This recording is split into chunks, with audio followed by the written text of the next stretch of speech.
Muchas gracias una vez más por la invitación y confiamos delante del Señor que nos pueda ayudar en la exposición de la palabra de Dios. Aprovecho de entregar los saludos también de los hermanos de la Asamblea en Renca. Normalmente siempre se me olvida y creo que los saludos realmente son importantes porque es una manera de expresar también el aprecio y el amor cristiano de los hermanos de acá de Santiago, de Renca, hacia los hermanos también de Temuco. Muy bien, vamos a leer entonces en Efesios capítulo 5, vamos a continuar aquí con este pasaje. Vamos a comenzar la lectura en el versículo 21. Ese versículo 21 hace el enlace de alguna manera en los versículos anteriores con lo que sigue, porque en realidad el versículo 21 es producto también de la llenura del Espíritu Santo. Y hemos dicho que ese versículo 18 es la clave de la vida cristiana. Si hay algunos versículos destacables o que uno pudiera destacar en este libro, dentro de eso debería de estar Efesios capítulo 5, versículo 18, porque nos va a ayudar a buscar imperiosamente la llenura del Espíritu Santo en nuestras vidas. Uno a través de las Escrituras ve, por ejemplo, en el libro de los Hechos, cómo cuando surge el primer inconveniente que se describe por lo menos ahí en el libro de los Hechos, cuando la iglesia estaba aumentando, estaba creciendo, y surgen inconvenientes en un servicio que se estaba realizando en atender a las viudas hebreas y también en atender a las viudas griegas, y las griegas veían que de alguna manera las viudas hebreas eran mejor atendidas, a lo mejor se les llevaba una mejor porción que a ellas, a lo mejor les daban más, a ellas menos, entonces se generó ahí un inconveniente, un problema, y los apóstoles deciden de manera sabia que se busquen ciertas personas que ellos en realidad las tenían en mente, las tenían en vista, pero se describen a estas personas y se dicen que eran varones llenos de sabiduría y llenos del Espíritu Santo. Y uno podría preguntar y decir, bueno, pero ¿por qué tienen que ser así para un servicio tan simple como servir las mesas? Bueno, por una razón también muy simple. Es que los apóstoles se iban a dedicar a la palabra de Dios y a la oración, y estos hombres se iban a dedicar al servicio. Y cuando uno está sirviendo, a veces surgen inconvenientes donde uno tiene que tener cierta comprensión y cierto discernimiento. Y es por eso que se necesita la sabiduría y la llenura del Espíritu Santo, porque hay que saber cómo actuar en ciertos casos. Y además, llenos de sabiduría y llenos del Espíritu Santo, da confianza para que aquellos hermanos puedan realizar ese servicio, porque no van a tener una inclinación en favor de un grupo en desmedro del otro grupo, aunque sea en una cosa tan simple como dar, por ejemplo, un plato de comida, donde a veces, queridos hermanos, y debemos de reconocernos, a veces nosotros nos fijamos hasta en los más mínimos detalles. Si a él le sirvió un poquito más que a mí, si a él le llenó el plato, a mí no, y uno empieza a especular. Bueno, se necesitan hermanos sabios, se necesitan hermanos llenos del Espíritu Santo para ese servicio. Entonces, ese es algo que nosotros tenemos que anhelar en nuestra vida, la llenura del Espíritu Santo. Pero bien, vamos a comenzar la lectura, versículo 21, dice así: someteos unos a otros en el temor de Dios. Esto también es parte de la llenura del Espíritu Santo. O sea, la llenura del Espíritu Santo va a producir una sujeción, un aprecio y colocarnos por debajo entre unos y otros. Y eso nos llama a nosotros a considerarnos unos a otros. Y esto también involucra, fíjese usted, el respeto unos a otros y el preferirnos unos a otros. Entonces, el Espíritu Santo lo que va a hacer es que va a quitar la mirada de mi persona y la va a colocar en la persona de mi hermano. Y yo voy a considerar a mi hermano. Y yo no me voy a poner ni siquiera al mismo nivel de él, sino que me voy a poner debajo de él. Me voy a considerar. como la persona más humilde delante de mi hermano. Y eso, fíjese usted, va a hacer tanto bien en las relaciones unos a otros.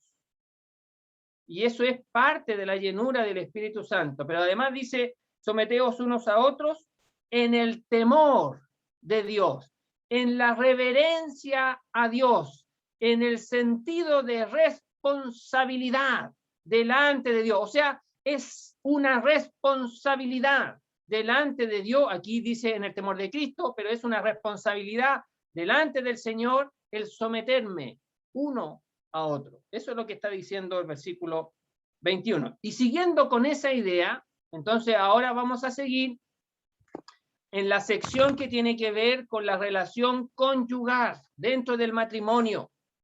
Y va a decir lo siguiente, versículo 22. Las casadas estén sujetas a sus propios maridos como al Señor. Porque el marido es cabeza de la mujer, así como Cristo es cabeza de la iglesia, la cual es su cuerpo y él es su salvador. Así que, como la iglesia está sujeta a Cristo, así también las casadas lo estén a sus maridos en todo. Maridos, amad a vuestras mujeres, así como Cristo amó a la iglesia y se entregó a sí mismo por ella, para santificarla, habiéndola purificado en el lavamiento del agua por la palabra, a fin de presentársela a sí mismo una iglesia gloriosa que no tuviese mancha ni arruga ni cosa semejante, sino que fuese santa y sin mancha. Así también los maridos deben amar a sus mujeres como a sus mismos cuerpos. El que ama a su mujer, a sí mismo se ama, porque nadie aborreció jamás a su propia carne, sino que la sustenta y la cuida, como también Cristo a la iglesia, porque somos miembros de su cuerpo, de su carne y de sus huesos. Por esto dejará el hombre a su padre y a su madre, y se unirá a su mujer, y los dos serán una sola carne. Grande es este misterio, mas yo digo esto respecto de Cristo y de la iglesia. Por lo demás, cada uno de vosotros ame también a su mujer como a sí mismo, y la mujer respete a su marido. Hasta ahí la lectura de la palabra de Dios. Todo lo que hemos leído del versículo 22 hasta el 33, vamos a estar viendo la relación conyugal entre la esposa y el esposo en principio, y después en la segunda sección, esto es hasta el versículo 24, y después versículo 25 en adelante, hasta el 31 por lo menos, la relación va del esposo hacia la esposa, y versículos 32 y 33 podríamos decir que es como la conclusión dentro de esta relación conyugal. Después va a seguir con la familia, donde ahora se involucra a los hijos, y va a hablar de los hijos, del trato a los hijos, y de los hijos a sus padres, o primero de los hijos a sus padres, después de los padres a los hijos. Y después, versículos 5 al 9, va a hablar de los siervos con los amos, y ahí ya entramos en un terreno laboral o social, donde se va a hablar lo que tienen que hacer los siervos y también lo que tienen que hacer los amos. Y ahí abarcaría toda esta área, lo que tiene que ver la llenura del Espíritu Santo. Entonces, la primera reflexión que yo tengo que hacer es que yo necesito el Espíritu Santo, la llenura del Espíritu Santo, mejor dicho, la necesito no solamente en las reuniones de la asamblea, sino que la necesito en la relación en mi hogar, en mi relación en el matrimonio, en mi relación con los hijos, en mi relación con mis compañeros de trabajo. Necesito la llenura del Espíritu Santo en todas las relaciones que el creyente puede tener. Por lo tanto, es imperioso que yo busque, yo anhele la llenura del Espíritu Santo. Esa es una responsabilidad nuestra y es lo que vimos hace ya un par de domingos atrás. Pero bueno, hemos visto versículos 22, 23 y 24. Voy a hacer solamente un pequeño resumen para seguir avanzando y poder terminar este capítulo 5. Dice, las casadas a sus propios maridos como al Señor. Eso es lo que dice los textos más antiguos. Si uno busca en el interlinear, va a aparecer de esa manera. No incluye la expresión estén sujetas, porque en realidad la sujeción viene del versículo anterior, y eso hace que ese versículo sea parte también de esta sección que hemos estado leyendo. Entonces el apóstol Pablo tiene en mente la sujeción, y les va a decir a las esposas, a las mujeres, a las casadas, que tienen que sujetarse a sus propios maridos, como al Señor. Entonces, fíjese que la sujeción a sus maridos es un servicio que ellas prestan al Señor. Es parte del servicio que tiene que realizar mi querida hermana. Es parte del lugar que el Señor le ha colocado para que honre y glorifique al Señor en su vida y en la práctica de su vida. Entonces, aquí se le está hablando a las hermanas, a las esposas. Ellas, de suyo propio, tienen que sujetarse a su marido como al Señor. Dijimos la vez pasada y lo vuelvo a decir, no se les dice aquí a los maridos que obliguen a sus esposas a sujetarse. No, la responsabilidad aquí es de usted, querida hermana. Es solo de usted la responsabilidad. Entonces, usted tiene que entender que todos nosotros tenemos funciones que realizar, porque el Señor no solamente nos salvó, sino que nos colocó en esferas de servicio que son diferentes a las que tiene el varón. Nuestras hermanas tienen un servicio que realizar delante del Señor y una manera de vivir la vida cristiana delante del Señor, que les compete a ellas. Y nosotros los varones tenemos una esfera de servicio y una manera de vivir la vida cristiana o el servicio delante del Señor, a veces de una manera muy diferente. Ejemplo, el varón, por ejemplo, les dada el ministerio de la palabra de Dios públicamente. A nuestras queridas hermanas no. A nuestras queridas hermanas se les da el cubrirse en la reunión de una iglesia, asamblea local, el cubrirse. Fíjese usted, a los varones no. Entonces, tienen roles diferentes. Y aquí una de las funciones es que tienen que sujetarse a sus maridos como a Señor. Versículo 23 dice, y ahora va a dar la argumentación. Y la argumentación es de parte de Dios. O sea, Dios así lo estableció. Entonces dice, porque el marido es cabeza de la mujer, así como Cristo es cabeza de la iglesia, la cual es su cuerpo, y él es su salvador. O sea, el marido es colocado como cabeza de la mujer. Y hemos dicho que la cabeza tiene que ver con, no solamente con una posición de autoridad, sino que también de dirección, de responsabilidad, de comunicación, de guía.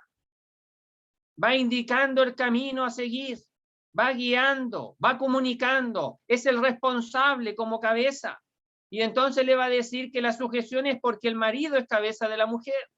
Pero lo más sorprendente es que en realidad la argumentación, si bien es cierto, está en lo que Dios ha establecido en su palabra y en los roles en los cuales Dios ha colocado tanto al hombre como a la mujer, pero también nos va a hacer mirar, en este caso a la esposa, va a hacer mirar a Cristo y la relación de Cristo con la iglesia.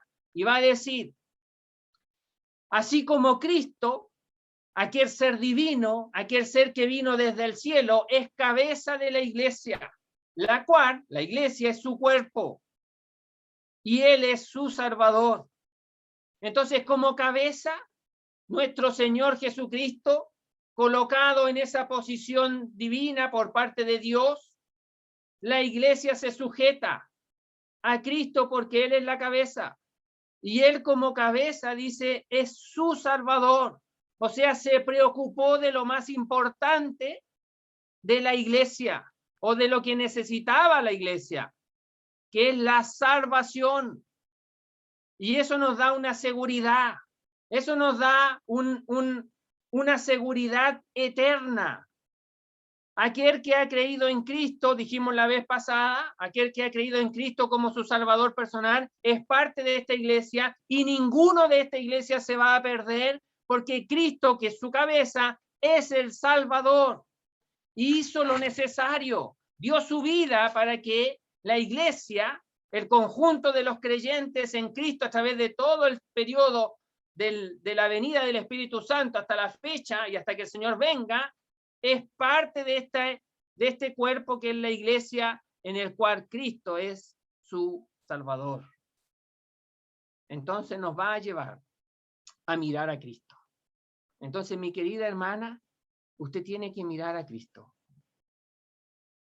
Cristo es la cabeza de la iglesia. Y usted es parte de la iglesia. Y usted, como ser parte de la iglesia, se sujeta a Cristo. Y de la misma manera que usted se sujeta a Cristo por ser parte de la iglesia donde Cristo es su Salvador, usted tiene que sujetarse a su marido. Es lo que está diciendo aquí. Así que, como la iglesia está sujeta a Cristo, así también las casadas estén a sus maridos en todo. En todo lo dijimos la vez pasada que en todo significa en todo lo relacionado con la voluntad del Señor. No en todo lo que se le ocurra al marido, porque a veces se les puede ocurrir cosas que no corresponden a la voluntad del Señor. Bien, fíjese, y aquí hago un paréntesis para que nos demos cuenta, aquí está hablando de esposas con marido. Y después, más abajo, va a hablar del marido hacia la esposa. No está hablando de esposas creyentes a maridos creyentes. Es decir, no le está diciendo solamente a las esposas creyentes que se sujeten a sus maridos creyentes, sino que le está diciendo a las casadas que se sujeten a sus maridos. Y después les va a decir a los maridos, no a los maridos creyentes, que amen a sus esposas creyentes, sino que les va a decir a sus maridos que amen a sus esposas, sean creyentes o no sean creyentes. Y la sujeción, en el caso de nuestras hermanas casadas, es en todo lo que tenga que ver con el Señor. Por lo tanto, la sujeción es posible. Si usted tiene un marido, un esposo que es inconverso, la sujeción es posible, porque debe sujetarse, pero en todo lo que tenga que ver con la voluntad del Señor. Y así va a honrar a su marido. Y va a hablar como aquella mujer de 1 de Pedro, capítulo 3, va a estar predicando, va a estar dando testimonio del Evangelio, de la gracia de Dios, a través de aquella sujeción sin palabras que realiza. Muy bien. Versículo 25. Maridos, amad a vuestras mujeres, así como Cristo amó a la iglesia y se entregó a sí mismo por ellas. Y entonces ahora vamos a entrar en la sección de los maridos. Y se les va a decir a los maridos que deben amar. Y esa expresión amar es un imperativo. Por lo tanto, aquí no es una sugerencia. Aquí el apóstol Pablo no está diciendo, miren maridos, yo les voy a dar una sugerencia, un consejo que es bastante bueno si es que ustedes los quieren practicar, y que es que amen a sus esposas. No, no, no, no. Él está dando una orden. Es un mandato divino. Es un mandato de parte de Dios a través del apóstol Pablo hacia nosotros, porque sigue estando vigente esto que estamos leyendo y que es la palabra de Dios. Por lo tanto, se nos está hablando aquí a los maridos. Ahora, lo otro interesante es que es plural. Al ser plural significa que es a todos. No hay ninguno que deba restarse de esta exhortación que el apóstol Pablo está haciendo. Maridos, todos los que son maridos, amen a vuestras esposas. Y dice, de la manera, así como Cristo, o de la misma manera que Cristo amó a la iglesia este amor, esta expresión ame o amó, es la expresión que se utiliza para hablar del amor de Dios. Por lo tanto, aquí la exigencia, mis queridos hermanos, es que nosotros tenemos que amar a nuestras esposas con el amor de Dios. ¿Qué significa eso? Significa que cuando yo creí en Cristo, no solamente fui sellado con el Espíritu Santo, capítulo 1, habiendo oído y habiendo creído, fuiste sellado con el Espíritu Santo, sino que también el amor de Dios ha sido derramado en nuestros corazones. Y ha sido derramado de tal manera que si el corazón, voy a usar un ejemplo, si el corazón es de este tamaño, bueno, todo el amor de Dios ha sido llenado con mi corazón, con ese amor, con el amor de Dios. Y no solamente llenado con el amor de Dios, sino que se derrama, se desparrama. Entonces yo tengo amor de Dios suficiente, dado por Dios, para amar a mi esposa. Con ese amor. Con el amor de Dios. Con el amor divino. Yo ya lo tengo. No tengo que pedirlo. Tengo que decirle al Señor, ayúdame a manifestarlo. Ayúdame a que se haga visible. Ayúdame a que sea notorio. Pero yo ya lo tengo. Entonces me dice aquí, maridos, amad a vuestras mujeres, así como, o de la misma manera que Cristo amó a la iglesia. ¿Cómo Cristo amó a la iglesia? Fíjese que otra vez dice Cristo, no dice Jesús.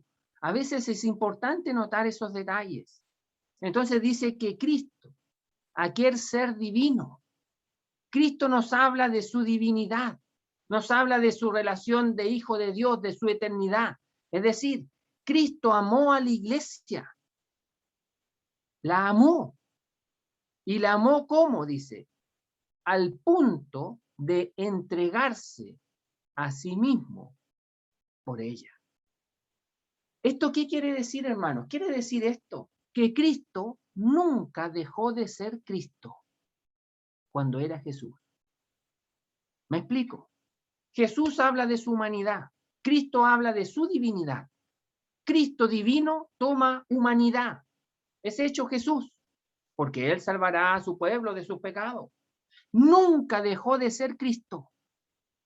Siempre fue Cristo Jesús. Ese es el orden. Para nosotros es Jesucristo, porque nosotros le conocimos cuando se humanó. Pero en realidad Él era Cristo Jesús, porque Él existía antes de ser humano, antes de tomar un cuerpo humano. Entonces, en realidad, Cristo, aquel ser divino, en su eternidad, amó a la iglesia como era. A pesar de cómo era, la amó. ¿Y cómo manifestó ese amor? En que vino y se hizo hombre. Y tomó una naturaleza humana. Y participó de carne y sangre. Y aquí dice, y se entregó. Esa expresión se entregó significa que Él se dio entero por la iglesia. No se miró a sí mismo, sino que contempló a la iglesia y dijo, esta iglesia necesita que yo me entregue por ella. Y se entregó. Asimismo significa voluntariamente. No fue obligado. Aunque el Padre lo envió al mundo, Él había expresado, heme aquí, envíame a mí. Y entonces aquí estamos hablando de un amor que surge de manera voluntaria en favor de la iglesia y que lo lleva a dar su vida por ella. Y aquí quiero hacer un paréntesis evangelístico y quiero decir que Cristo habla de aquel ser divino y celestial que dejando el cielo, vino a este mundo. Y estando en este mundo, anduvo entre pecadores. Y anduvo haciendo bienes, dice el libro de los Hechos, haciendo bienes y sanando muchos enfermos. Pero el pueblo de Israel le condenó, porque él decía de sí mismo que era hijo de Dios, hijo del Dios Altísimo. Y fíjese que lo condenan y lo llevan a donde Poncio Pilato para que lo declare culpable de muerte.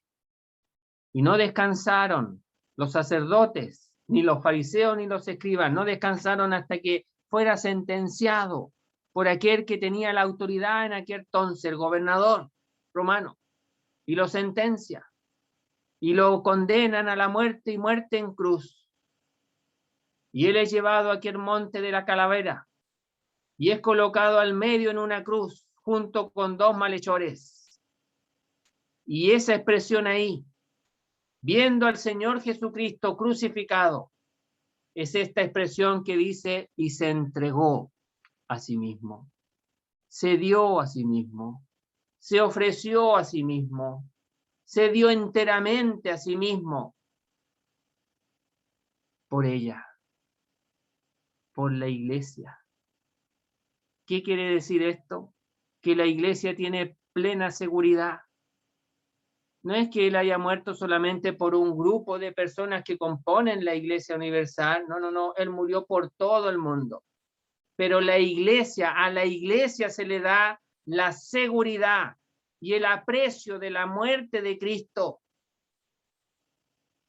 Fíjese usted, querido amigo, que en esta tarde, si usted se da cuenta de sus pecados y cree en Cristo, sería parte de esta iglesia, sería parte de la esposa que es amada por Cristo, con ese amor divino, con ese amor que es el amor de Dios. Y usted estaría satisfecha con el amor de Cristo en su vida por ser parte de la iglesia. Quiere el Señor que le ayude a usted a comprender esta gran verdad. Bueno, esta es la verdad que nosotros los creyentes, los que hemos creído en Cristo, también tenemos que darnos cuenta que está en la palabra de Dios y que somos llamados los maridos a amar a nuestras esposas, así como Cristo amó a la iglesia y se entregó a sí mismo por ella. O sea, de la misma manera, el marido tiene que mostrar ese amor, con un amor de entrega, con un amor de sacrificio, con un amor que lo da todo por ella. El objetivo es ella. Y todo lo que haga para que ella pueda comprobar el amor, Cristo lo hizo y lo llevó a dar su vida por ella. Entonces tenemos que es un amor sacrificial, un amor que lo da todo. Hermanos, debemos de reconocer que a nosotros nos cuesta esto y nos cuesta muchísimo. Y es por esa razón que se hablan muchos versículos sobre el varón y pocos versículos sobre la esposa. Y aquí al varón se le habla constantemente. Pero fíjese que a nosotros también tenemos una ayuda y un socorro divino, porque nos dice a nosotros que miremos a Cristo. Y de la manera que Cristo lo hizo. Y de la manera en que nosotros contemplemos lo que Cristo hizo. De la manera en que nosotros nos demos cuenta que lo que hizo Cristo también lo hizo por mí, porque yo también, el marido también es parte de la iglesia. Y también nosotros hemos recibido ese amor de Cristo. Y nos hemos beneficiado y hemos contemplado ese amor de Cristo y hemos agradecido ese amor de Cristo por mí, que soy parte de la iglesia. Y en la medida en que yo contemple eso, en la medida en que eso sea mi meditación, mi contemplación, va a llevar de que yo actúe de la misma manera. A que se manifieste el amor de la misma manera. Versículo 26. El objetivo de ese amor. Mire lo que tiene en mente el amor de Cristo por la iglesia. Dice, para santificarla. O sea, para que la esposa estuviera reservada aparte. para que pueda ser considerada y puesta aparte en un lugar de cercanía hacia Él, en un lugar donde se respira, donde el ambiente es santidad pura, porque está reservada para el Señor. Ese era el objetivo, dice. ¿Y cómo se lleva a cabo? Dice, habiéndola purificado en el lavamiento del agua por la palabra, y ha efectuado una limpieza, ha efectuado una purificación que habla de una limpieza y que habla de un baño completo. Lavamiento aquí es baño completo, y podríamos estar pensando en la regeneración. Y ha hecho que esta iglesia pueda nacer de nuevo por la regeneración, que utiliza la palabra de Dios y que se emplea aquí como si fuera agua que limpia o que baña, un baño completo que efectúa, fíjese usted, el mismo Salvador, utilizando el Espíritu Santo, la palabra de Dios, se produce la regeneración. Y esa regeneración hace que la iglesia sea puesta aparte, sea sacada de la contaminación en la que está en este mundo y sea colocada en una posición, en un lugar separada de la contaminación.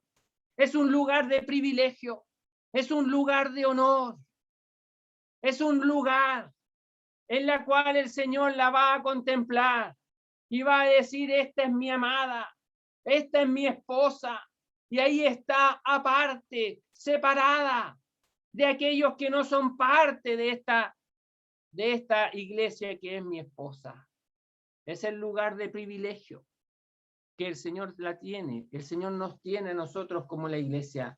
Entonces, hermano, aquí aprendemos que también nuestras esposas tienen que tener un lugar, o nosotros le tenemos que dar un lugar de privilegio. Ellas tienen que sentirse y darse cuenta que tienen un privilegio, una posición privilegiada delante de nosotros los maridos, y tenemos que darles el lugar. Y ellas tienen que darse cuenta que lo tienen.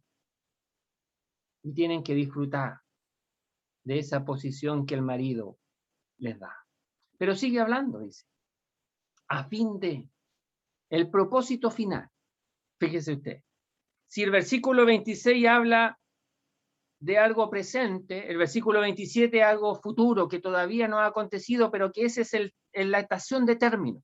Dice, a fin de presentársela a sí mismo, una iglesia gloriosa, que no tuviese mancha, ni arruga, ni cosa semejante, sino que fuese santa y sin mancha. Entonces, fíjese que aquí nos está llevando al día en que será presentada delante del Señor, su esposo, su marido. Y esto nos habla de las bodas del Cordero, fíjese usted, y nos hace mirar hacia el futuro, y nos hace pensar a nosotros que el amor del esposo hacia la esposa es hasta el final, es por la eternidad, fíjese usted, no caduca, no tiene fecha de vencimiento. El amor del esposo hacia la esposa no tiene fecha de vencimiento. No es hasta que ella, no sé, sea joven, no es hasta que ella cumpla una cierta cantidad de años, no es hasta que ella se comporta de una manera o no, no. Es sin fecha de vencimiento, sin fecha de tiempo tampoco. Pasa la regla del tiempo. Dice, a fin de presentársela. Y esa presentación significa que la va a mostrar. Que la idea aquí, fíjese usted, es esa esposa que va entrando ahí al escenario de las bodas y todos la contemplan. Y la idea es que Cristo aquí quiere mostrar, quiere que todos la vean. Ahí va ella, ahí va la esposa, ahí va la que por tantos años el esposo la ha cuidado en este noviazgo, en este periodo de noviazgo, la ha cuidado, la ha preservado. Y ahí está la esposa presentándose, caminando al centro, y va a llegar al lugar donde está el esposo, y el esposo va a decir que esta iglesia, esta esposa es gloriosa, es resplandeciente, es brillante, porque no tiene, dice, mancha, no hay nada que uno le pueda ver. Fíjese que esto nos habla y nos lleva a pensar también, incluso, hermano, nos lleva a pensar en el tribunal de Cristo, porque ahí van a ser quitadas todas las cosas que hemos hecho, sean buenas o sean malas, que hayan sido la energía de la carne, y se van a quemar. Son esas obras que habla 1 Corintios capítulo 3, que van a ser pasadas por fuego y que no van a quedar. Todas esas construcciones con madera, heno y hojarasca que se van a quemar. Y van a quedar todas esas cosas de piedra preciosa que se hicieron bajo la guía y dirección del Espíritu de Dios. Y eso va a brillar en ese momento, en ese día. Esas obras hechas según en Dios, según Efesios capítulo 2, versículo 10, que fuimos renacidos y creados para andar en buenas obras que Dios preparó de antemano. Esas obras que Dios preparó de antemano y que lo hicimos, las llevamos a cabo en nuestra vida, son eso lo que va a brillar. Van a ser como coronas que van a brillar en el vestido de la novia. Y en ese momento no va a tener ninguna mancha, no va a tener ninguna arruga, nada por fuera, nada por dentro, ninguna arruga y ninguna cosa semejante que eche a perder ese momento glorioso, sino que dice, se va a presentar una esposa santa y sin ninguna acusación, quiere decir aquí esta expresión. Sin mancha significa ninguna acusación moral o acusación legal. Nadie va a poder decir nada en ese momento. Todos, si me permiten la expresión y si se entiende la expresión, fíjese que todos van a quedar con la boca abierta, viendo a la esposa gloriosa, sin mancha, sin arruga, sin cosa semejante. Entonces, hermanos, todo esto ha hecho el Señor por la esposa. Entonces dice, así también los maridos deben amar a sus mujeres como a sus mismos cuerpos. El que ama a su mujer, a sí mismo se ama. Y fíjese que esa expresión, así también, nos lleva a considerar lo que hemos visto anteriormente. O sea, de la misma manera que Cristo ha amado a la esposa y que la ama, la amó, la ama y la amará, así también el marido debe, y esa expresión debe significa que es un deber. O sea, el marido tiene un deber moral de amar a su esposa. Y va a agregar ahora otra cosa más. El que ama a su esposa es como que si se ama a sí mismo, dice. Porque dice, el que ama a su esposa a sí mismo se ama como ama a su cuerpo. Después va a ampliar, fíjese usted, más adelante, en el versículo, en realidad, en el versículo 30, va a ampliar esa parte. El versículo 29 y 30 lo va a ampliar. Y el versículo incluso 31 va a ampliar esa expresión, que el que se ama a sí mismo.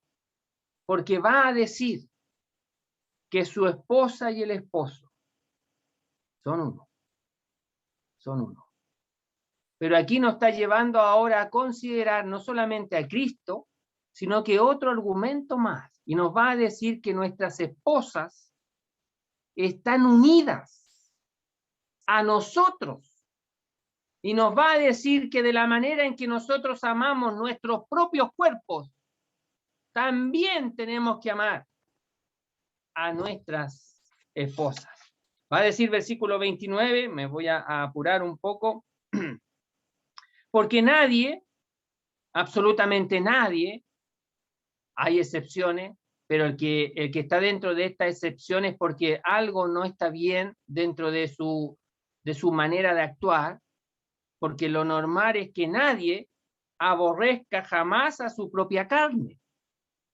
O sea, lo normal es que nadie se aborrezca a sí mismo, nadie se haga daño a sí mismo, nadie dañe su cuerpo. El que hace eso es porque debe tener algún problema, algún desequilibrio, porque lo normal es que uno cuide su cuerpo, que uno ame su cuerpo, lo trate bien, lo cuide y lo proteja.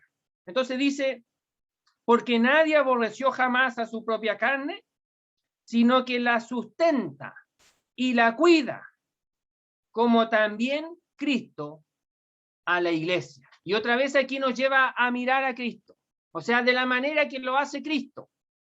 Pero dice aquí que la sustenta. Y sustentar, fíjese usted, tiene que ver con alimentar, con nutrir.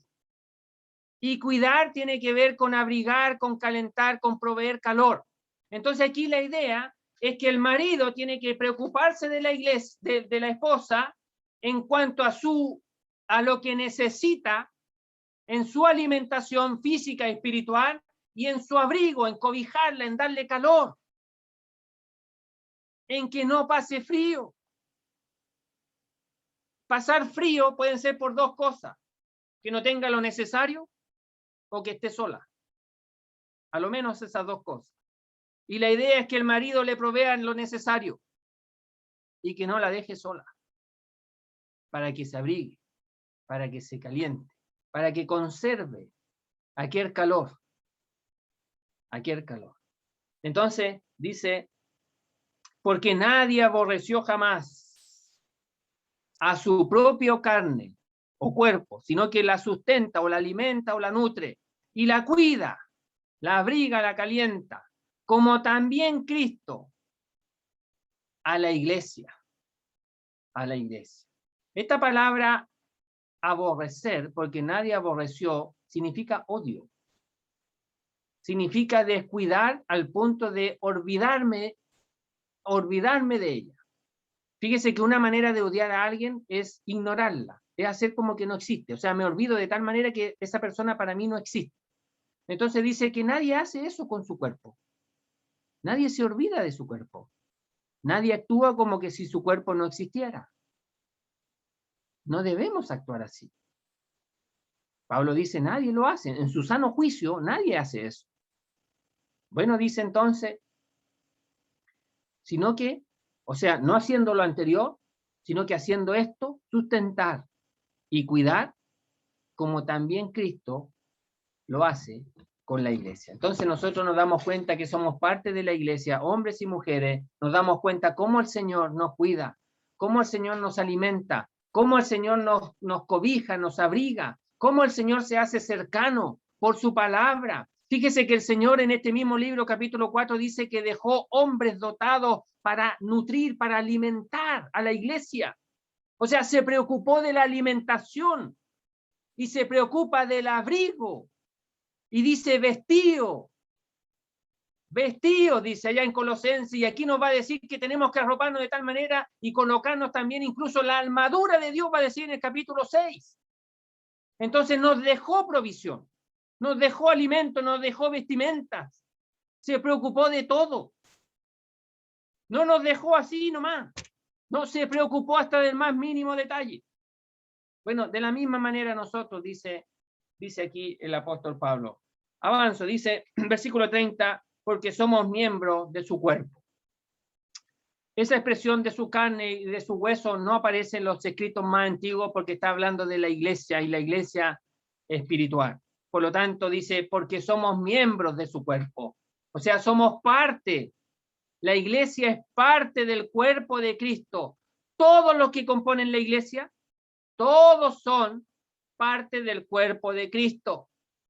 No hay ninguno que esté en uno y no esté en el otro.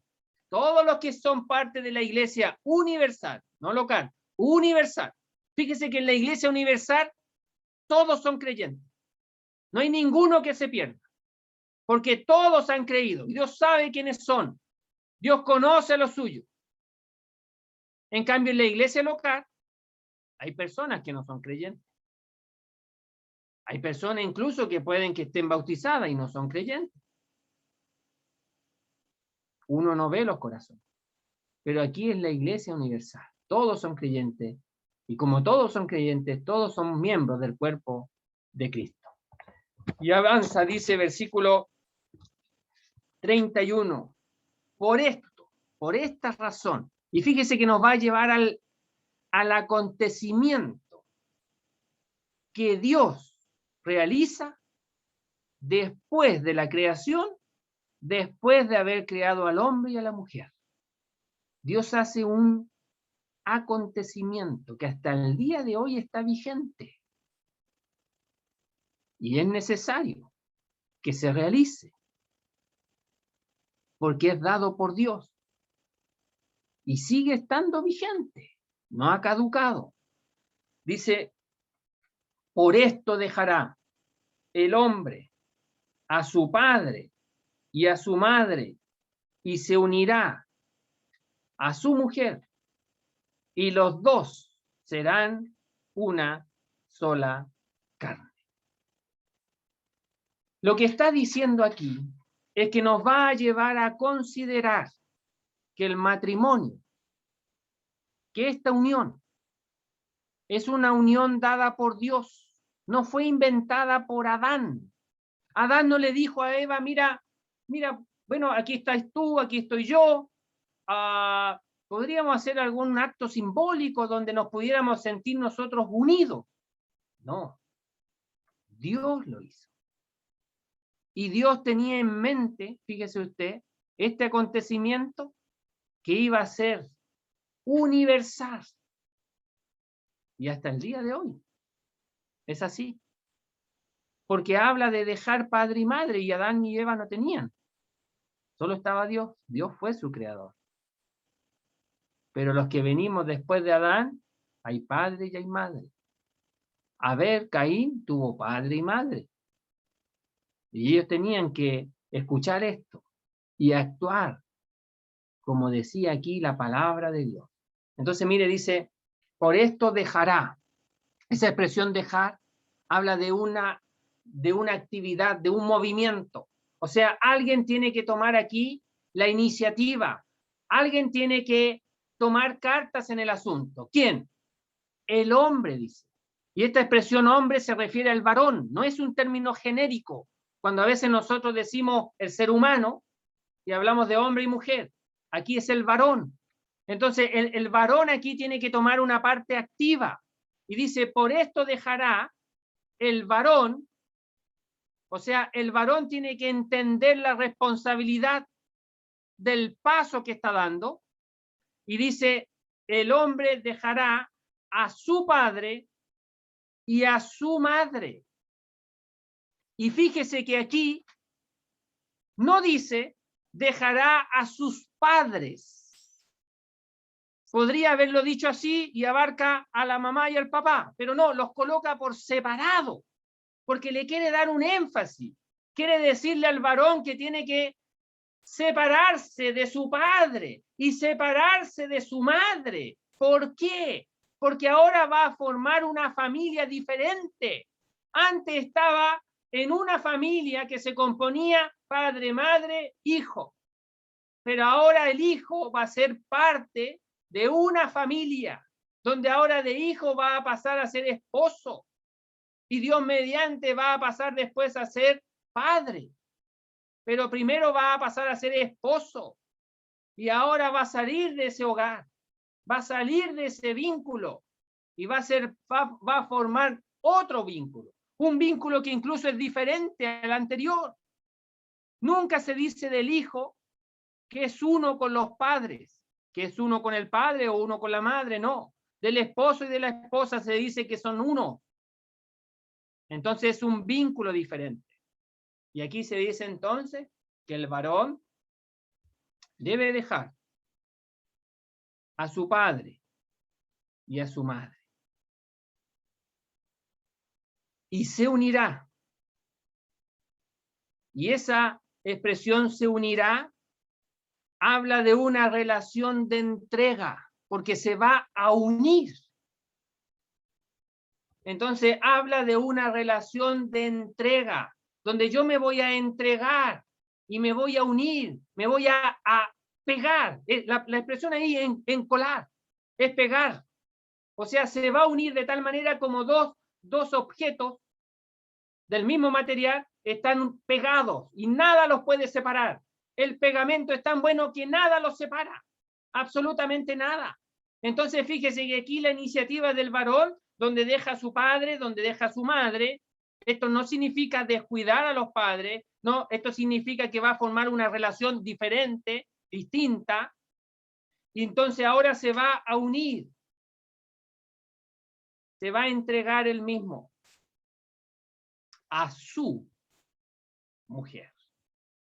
Esa expresión su es la mujer de él. Eso significa que se va a unir única y exclusivamente a su mujer. No a una segunda, a una tercera o a una cuarta. No. Es a su mujer. Esa mujer es suya, es de él. Y él se va a unir a ella porque le pertenece. Se pertenecen el uno al otro porque están unidos. Dios los ha unido. Y dice, se unirá a su mujer. Y los dos serán uno. Y eso habla de una relación de unidad. Ya no son dos, ahora son uno. Y dice, una sola carne. Y eso habla de una relación permanente. Permanente. ¿Qué es lo que puede separar esta unidad? Creo firmemente, solo la muerte. La muerte es lo único que puede separar esta unidad. Lo que Dios juntó, no lo separe el hombre. Solo la muerte, dice Romanos capítulo 7, si no me equivoco, capítulo 7. Muy bien, entonces sigamos leyendo, dice, grande es este misterio. Llegamos a la conclusión, vamos a avanzar. Grande es este misterio. Misterio significa algo que no estaba revelado, pero que ahora ha sido revelado. Fíjese, grande es este misterio, mas yo digo esto respecto de Cristo y de la iglesia. Entonces fíjese que Dios ha revelado a través de los apóstoles y de los profetas, ha revelado esta relación de Cristo con la iglesia, esta unidad que tiene Cristo con la iglesia, esta preocupación de Cristo por la iglesia, y eso lo transforma aquí como un misterio y nos lleva otra vez a considerar esa relación, ese cuidado, ese amor de Cristo por la iglesia, que ahora ha sido revelado. Por lo tanto, si ha sido revelado, ya no está oculto. Por lo tanto, yo tengo que darme cuenta que ahora hay algo que Dios me ha comunicado, que ya no lo mantiene oculto, ya no lo mantiene con una capa, ha sacado la capa para que todo el mundo conozca lo que Cristo ha hecho por la iglesia. Y yo me dé cuenta, y yo actúe de la misma manera para con mi esposa. Es algo revelado ahora. Entonces yo no puedo, y aquí es un llamado de atención a nosotros, los varones, no puedo argumentar ignorancia. No puedo decir aquí, bueno, las cosas secretas pertenecen a Dios. No, no, no, esto ya no es secreto. Dios lo ha revelado. Y yo tengo que darme por enterado. Tengo que informarme. Y tengo que actuar de esa manera. Termino diciendo, por lo demás, cada uno de vosotros ame también a su mujer como a sí mismo, y la mujer respete a su marido. Cada uno. Todos estamos incluidos aquí. Ninguno se reste. Ninguno se mantenga al margen y diga, bueno, esto no es para mí. No, no. Cada uno de vosotros. usted y yo. Y todos los que estamos aquí. Y todos los que son casados. Todos. Cada uno. Sin excepción alguna. Ame también a su mujer. Fíjese, querido hermano, la esposa que usted tiene ahí al lado es suya. Solo suya. De nadie más. Usted tiene que amarla, porque es suya. Y ella está esperando su amor, porque ella entiende que es de él. Y la esposa, respete. Esta expresión habla de una reverencia, habla también de un sentido de la responsabilidad. O sea, la esposa se da cuenta de su responsabilidad delante de su marido y lo respeta y sabe que lo considera y espera y obedece a su marido porque le respeta. Y también esa expresión cada uno al comienzo también abarca no solamente al marido, sino que también a la esposa. Entonces diría, y cada una respete a su marido. Así termina el apóstol Pablo en esta sección conyugal y esperamos que el Señor nos ayude a contemplar a Cristo y que considerando a Cristo nos ayude en nuestra gran debilidad que tenemos para poder actuar con nuestras esposas de la manera en que Cristo actuó con la iglesia. Vamos a orar al Señor. Nuestro Dios, nuestro Padre, queremos darte las gracias, nuestro Dios, por el Señor Jesús. Realmente nos damos cuenta, nuestro Dios, que Él nos ha dejado ejemplo para seguir sus pisadas. Y Padre, nos damos cuenta que Él actuó todo conforme a tu voluntad, guiado por ti. Y reconocemos, nuestro Padre bendito, en esta tarde, nuestra debilidad y nuestra carnalidad en no actuar de la misma manera para con nuestras esposas, de la manera en que Cristo actuó con la iglesia. Y Padre, en esta tarde, queremos rogarte y pedirte, Padre Celestial, que tú nos fortalezcas por tu espíritu en el hombre interior y nos llenes de tu influencia santa y que nosotros podamos buscar la llenura del Espíritu Santo para que se pueda manifestar y reflejar lo que tú nos has dado y que ya tenemos por estar en Cristo. Padre, fortalécenos, guíanos y ayúdanos para andar de la manera en que anduvo tu Hijo, nuestro Salvador. Y por nuestros amigos también queremos rogarte, cuánto nos gustaría de que ellos puedan ser parte de esta iglesia del cuerpo de Cristo. Y para ello es necesario que ellos puedan entender que Cristo es el Salvador, aquel que vino del cielo a este mundo a dar su vida por los pecadores perdidos, y aquel pecador que se acerca a Cristo por la fe y recibe a Cristo en su corazón, forma parte de esta iglesia, el cuerpo de Cristo. Ayúdale, nuestro Dios, a nuestros amigos a comprender esta verdad y que tu palabra les inquiete. Te damos las gracias por todo, quedamos agradecidos delante de ti, en el nombre precioso del Señor Jesús. Amén.